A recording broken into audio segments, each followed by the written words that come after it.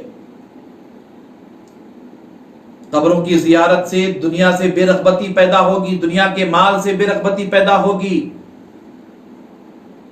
آرام کی زندگی بسر کرنے والے کبھی کبھی قبرستان جایا کریں، جا کر کے قبروں کی زیارت کریں، اپنے بزرگوں کی زیارت کریں، اپنے مرحوموں کی قبروں کی زیارت کریں، ایصال ثواب کریں وغیرہ وغیرہ، مگر اس سے یہ سبق بھی حاصل کریں کہ یہی ہمارے بڑے ہیں جو ہمارے پاس رہا کرتے تھے، یہی ہمارے بڑے ہیں جن کی وجہ سے آج ہم اس دنیا میں ہیں، آج یہ قبر میں ہیں۔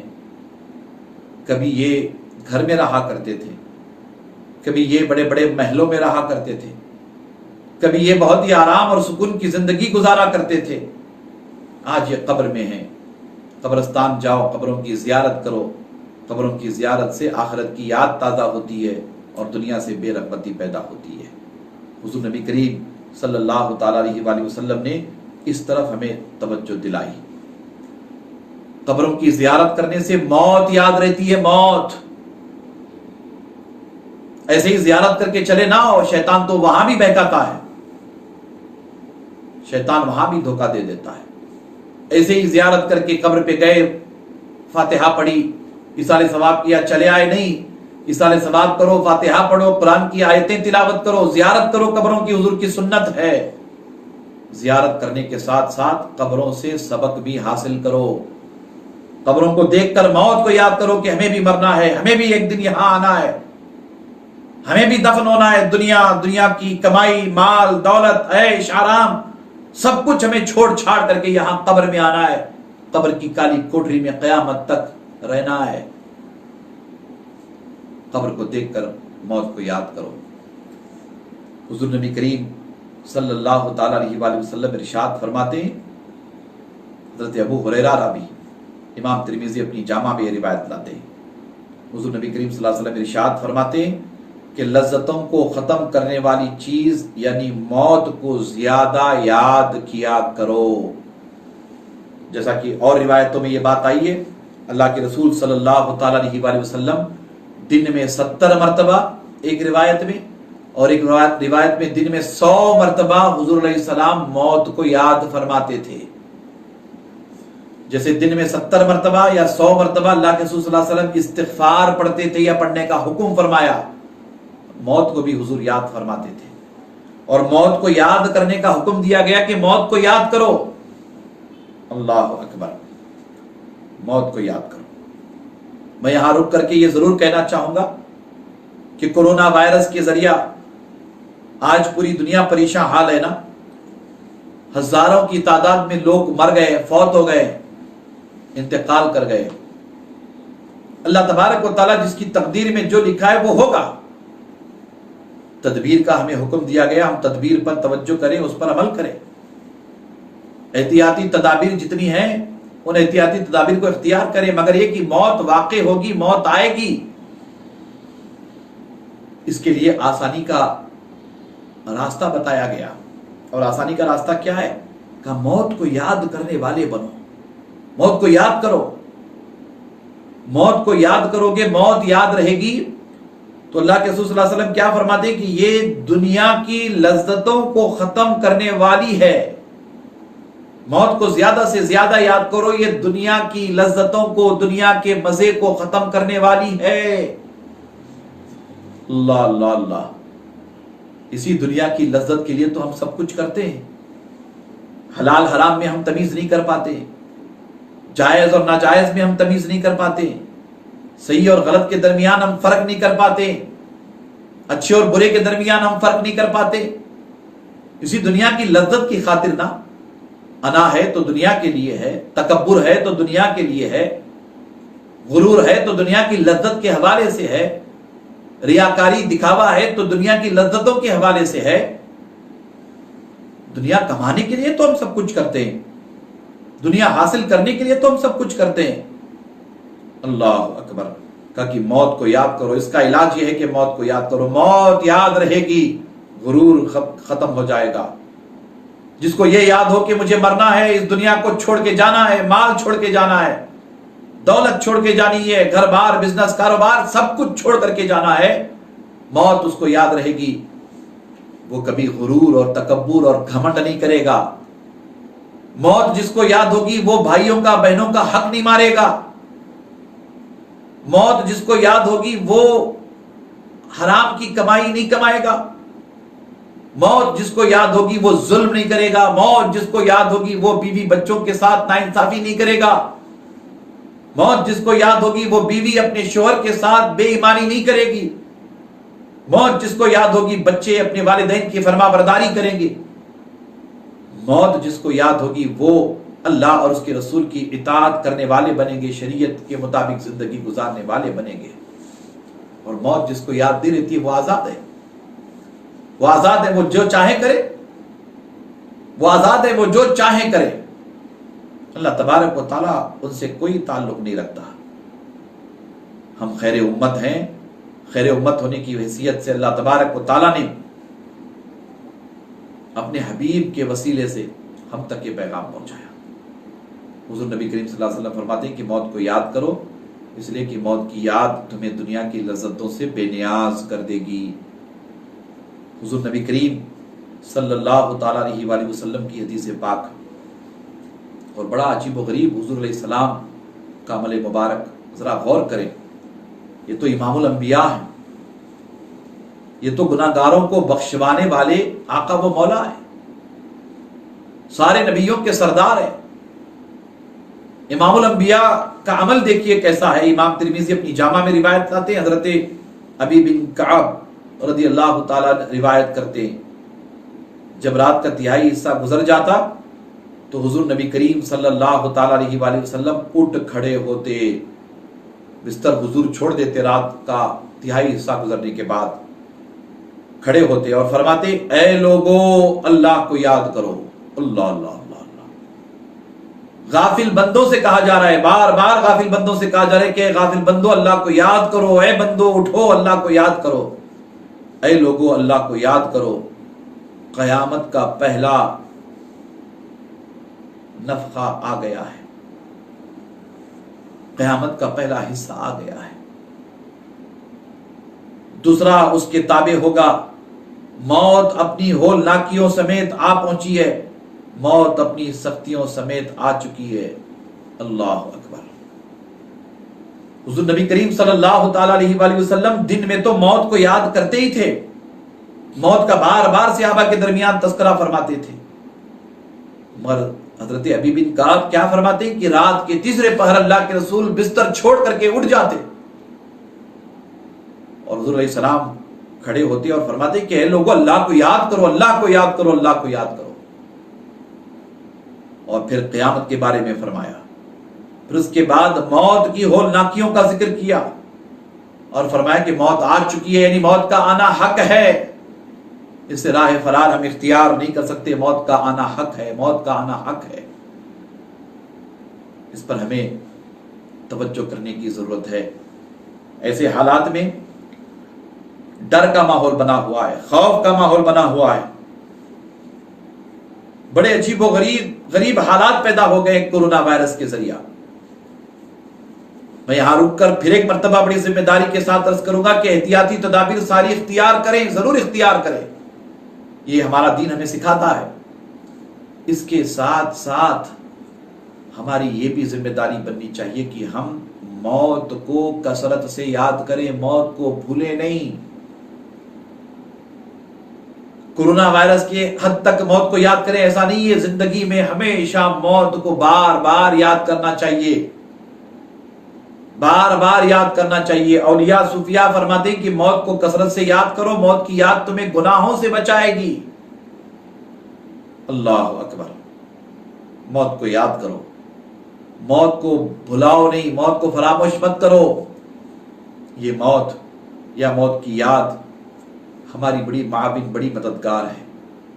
آپ توجہ کریں گے اس پر انشاءاللہ تعالی۔ موت کو کثرت سے یاد کرو، صبح شام یاد کرو، دن میں 70 مرتبہ 100 مرتبہ موت کو یاد کرو اور بس اس کی تیاری میں لگ جاؤ۔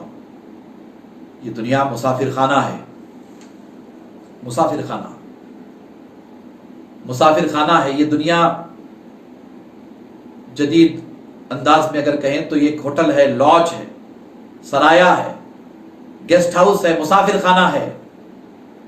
مسافر خانہ، مسافر خانہ، اس میں مسافر کتنے دنوں تک رہے گا؟